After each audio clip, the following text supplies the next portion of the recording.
Dan Tuhan mau supaya kotoran-kotoran ini diambil, dibersihkan, supaya selanjutnya air yang keluar itu adalah air-air yang bersih, air yang murni, dan air-air yang mengandung molekul-molekul kehidupan. Dan setiap air itu memberikan setiap insan yang hidup di dalam kolam, di dalam sungai, di dalam laut itu semuanya hidup, menjadikan suatu yang habit atau kehidupan yang bersukacita atas mereka semuanya.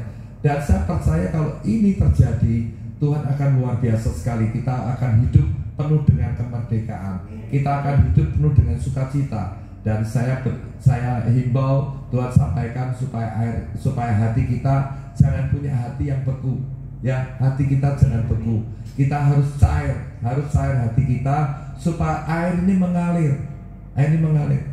Saya ingat suatu lagu, kalau kita lihat di Indonesia ada satu lagu yang namanya Bengawan Solo. Ya, Bengawan Solo riwayatmu hidup, air mengalir sampai jauh. Itu yang Tuhan mau. Sampai jauh, sampai ke sungai, sampai ke laut, dan semuanya itu ada satu kehidupan. Kenapa? Kalau kita lihat di dalam Taman Eden itu ada berapa sungai? 4. Masih kan? Sungai Gihon, Sungai Efrat, sungai apa lagi? Tigris sama Rehoboth ya. Apa sih satunya? Ada 4 sungai. Ya, ada 4 sungai ya. Di sana ada sungai-sungai semua mengandung kehidupan. Jadi ini sesuatu buat saya, ya kita mesti seperti itu. Kita mesti seperti itu. Beberapa hari yang lalu, hari-hari ini memang kita sangat capek sekali. Ya, ada Pastor Conference sama 4 hari, terus disambung lagi dengan acara di gereja besar di Batam. Lalu ada Pak Niko datang dan sebagainya. Mereka masih di sini, mereka besok baru tinggalkan kota Batam. Dan saya melihat kita sangat bergairah sekali. Batam itu mendapatkan suatu privilege dari Tuhan. Kenapa saya bisa sampaikan demikian?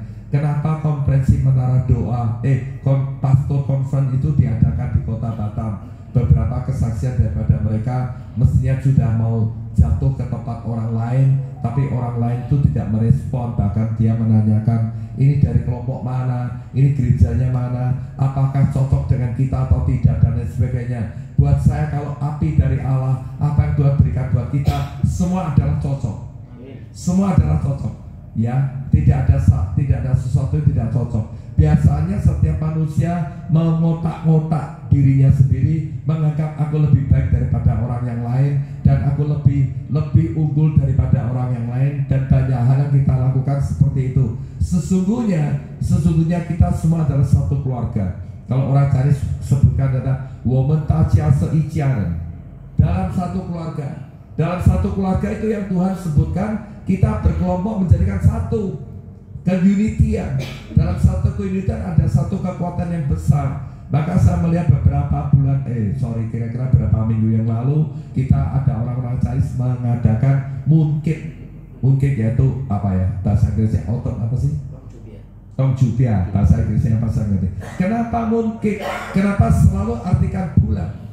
Kok tidak mau yang kotak, tidak mau persegi? Karena bulat itu tidak ada titiknya. Bulat itu selalu bergandengan, bersatu dengan yang lain itu menjadikan satu. Tidak ada satu yang putus. Dan inilah namanya kalau kita kalau berunding, apa tuh selalu di meja bundar.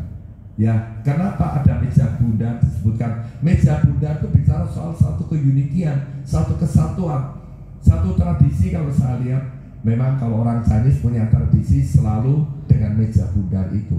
Di mana-mana kalau makan cari meja, bisa ada meja yang panjang, ada meja persegi, ada meja bulat. Kita selalu cari meja yang bulat.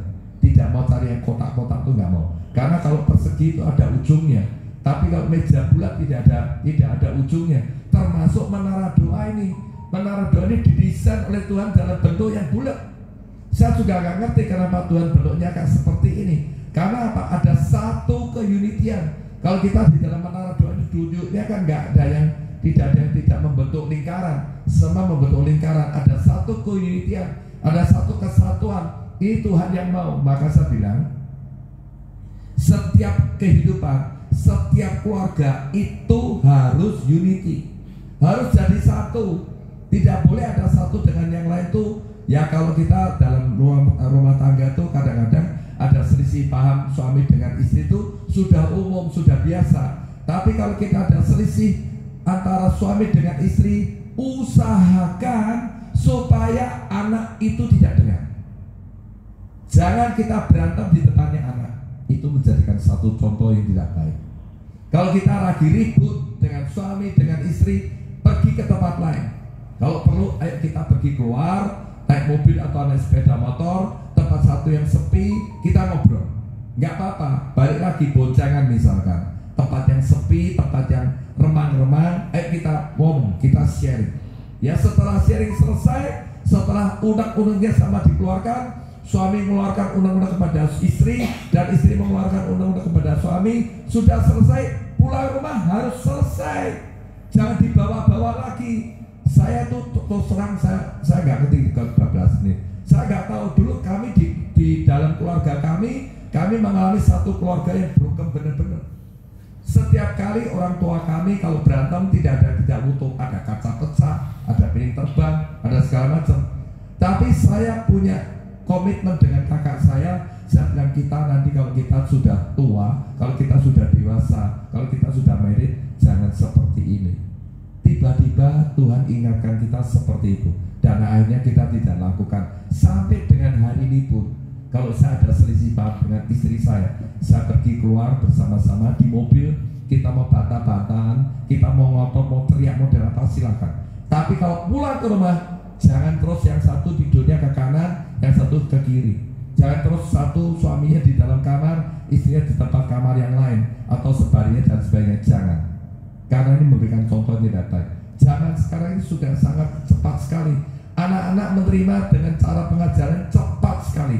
Cucu saya umur baru 3 tahun, diomong sekali 2 kali sudah tangkap. Sudah tangkap, dia udah mengerti dan dia bisa hafalkan.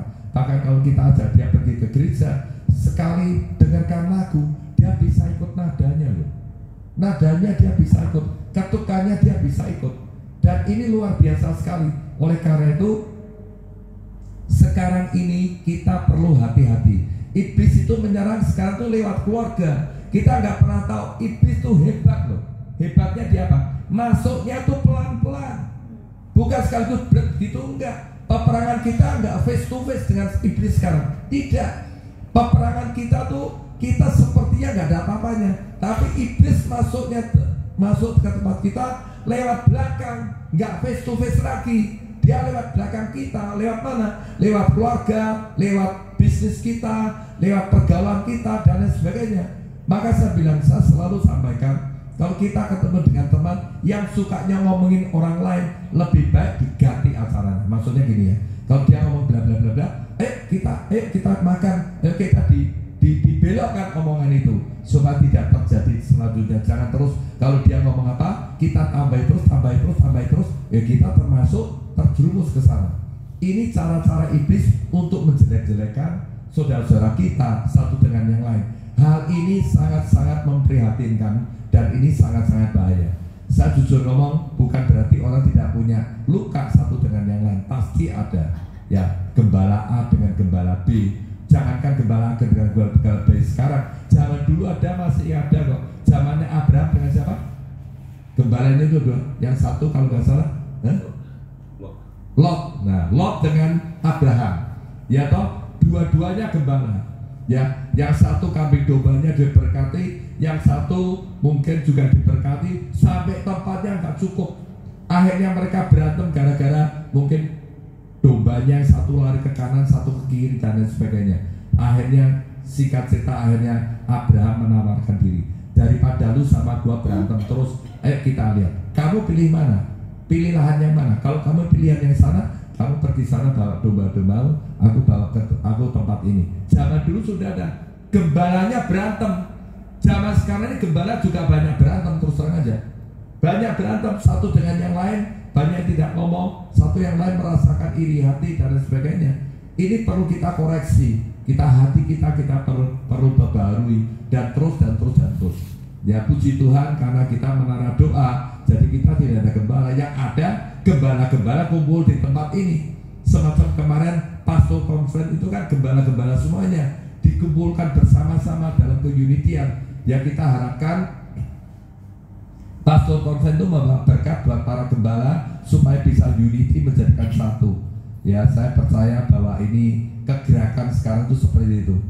Beberapa waktu yang lalu waktu kami ada di Turki, ya kira-kira sudah 4 tahun yang lewat, 4 tahun, 5 tahun yang lewat, waktu kami peperangan di Turki, kami peperangan rohani, tiba-tiba kami diserang oleh iblis. Saya di dalam kamar di sebuah hotel, saya tidur sendirian, anak saya tidur sendirian, terus ada anak saya, ada satu lagi pendoa itu juga, kita pesan ada 3 kamar semuanya. Kami tidur, kami doa, tiba-tiba iblis itu menyerang kami. Waktu menyerang kami nggak sadar, kami nggak tahu. Bangun tidur kami kayak orang linglung, kayak orang bingung. Sepertinya mau apapun kita nggak ngerti, bingung. Sakit nggak sakit. Saya telepon istri saya di Batam, dan saya telepon ke pendoa yang ada di House of Glory, dan saya telepon teman-teman yang ada di tempat ini supaya topang saya dalam doa. Dalam peperangan itu saya melihat dengan jelas, saya melihat bahwa ada peperangan di udara. Peperangan di udara itu saya lihat ada sesuatu antara pasukannya Allah dengan mereka adalah kawan-kawannya mereka itu semuanya dihantam dan mereka kalah dan mereka jatuh. Saya melihat ada satu titik hitam itu turun dari atas itu turun sampai ke bawah. Lalu saya melihat ini peperangan dimenangkan oleh Tuhan, betul. Lalu saya tanya sama Tuhan, ini kenapa kok musuhnya, kok iblisnya itu gak turun ke bawah? Mungkin jatuh ya, kita bersorak-sorai. Tuhan ngomong gini, itu musuh jatuh, dia turun ke bawah. Dia turun ke bawah, masanya dia akan menghancurkan fondasi-fondasi orang-orang percaya. Apa itu fondasinya Tuhan? Hatinya. Saya akan hancurkan, iblis akan hancurkan hatinya kita. Tuhan udah wanti-wanti loh ngomong sama kita tuh. Tuhan akan hancurkan hati-hati orang Kristen yang benar-benar militan, yang benar-benar dekat dengan Tuhan itu dihantam. Tapi orang yang Kristen cuma KTP saja didiamkan, iblis gak urusan. Tapi Kristen yang benar-benar pasukannya Tuhan itu mau dihancurkan sama dia lewat hati. Yaitu bagaimana? Diadu domba satu dengan yang lain. Satu dengan lain dijelek-jelekin. Kenapa ini begini? Kenapa ini begono dan sebagainya? Caranya seperti itu. Ini masanya yang seperti itu dan kita nggak sadar. Ini yang saya sebutkan tadi. Iblis masuknya pelan-pelan. Dia bukan face to face dengan kita. Kalau kita lewat peperangan udara, kita sudah pasti menang. Tapi begitu dia turun, kita nggak bisa lihat dia. Karena cara-caranya dia tuh sangat-sangat licik. Dan caranya yaitu dengan pelan-pelan dia menghancurkan kita. Pencuri kalau datang itu kan selalu pelan-pelan dong. Gak ada pencuri yang masuk tuh gedok-gedok pintu kan gak ada.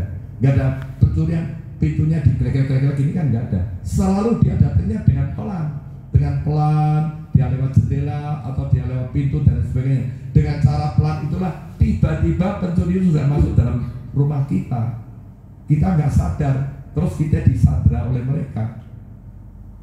Sekarang pencuri kalau masuk rumahnya orang sadis, sudah diikat, dimutilasi. Betul? Artinya apa? Hartanya diambil, dimutilasi. Tidak hanya cukup demikian, kadang-kadang ada terjadi suatu pemerkosaan dan lain sebagainya. Inilah makanya kalau kita baca dalam Yohanes 10 ayat 10 disebutkan adalah apa, coba ditayangkan Yohanes 10 ayat 10. Aku datang, pencuri datang untuk apa ya? Membunuh dan membinasakan. Coba ditayangkan sebentar. Yohanes 10 ayat 10. Ini sesuatu kalau kita lihat. Makanya kita nggak sadar. Beberapa waktu yang lalu saya pernah dengar satu cerita bahwa ada suatu supermarket, pencurinya itu masuk, lu ngumpet dulu di dalam supermarket itu. Supermarket itu udah dikunci semuanya, tapi pencurinya di dalam. Pemilik supermarket nggak tahu. Pada waktu malam hari barang-barangnya diambilin semua. Nah, iblis itu maksudnya seperti itu. Makanya pencuri datang hanya untuk mencuri dan membunuh dan membinasakan. Aku datang, yaitu Tuhan datang supaya mereka mempunyai hidup yang mempunyai dalam segala kelimpahan. Segala kelimpahan, mempunyai hidup dan mempunyai segala kelimpahan. Itu kalau Tuhan datang supaya apa? Mereka, ya supaya kita semuanya memperoleh hidup dan mempunyai segala kelimpahan dan ada blessing. Dan kita tuh yang jelas pasti hidup kita mau hidup yang sehat dong. Gak ada orang yang mau sakit, betul nggak? Ya tidak ada orang yang mau sakit. Selalu kita mau hidup dengan cara yang sehat. Cara yang sehat itulah Tuhan memberikan kita kelimpahan, ya mempunyai, supaya mereka mempunyai hidup dan mempunyai segala kelimpahan, yaitu blessing, berkat. Ya saya percaya inilah yang apa yang Tuhan pesankan buat saya secara singkat, tapi inilah cara-cara Tuhan memberitahukan peringatan demi peringatan kepada kita. Mungkin selanjutnya saya serahkan ke Pak Abu. Ya. Oh di sana. Silakan.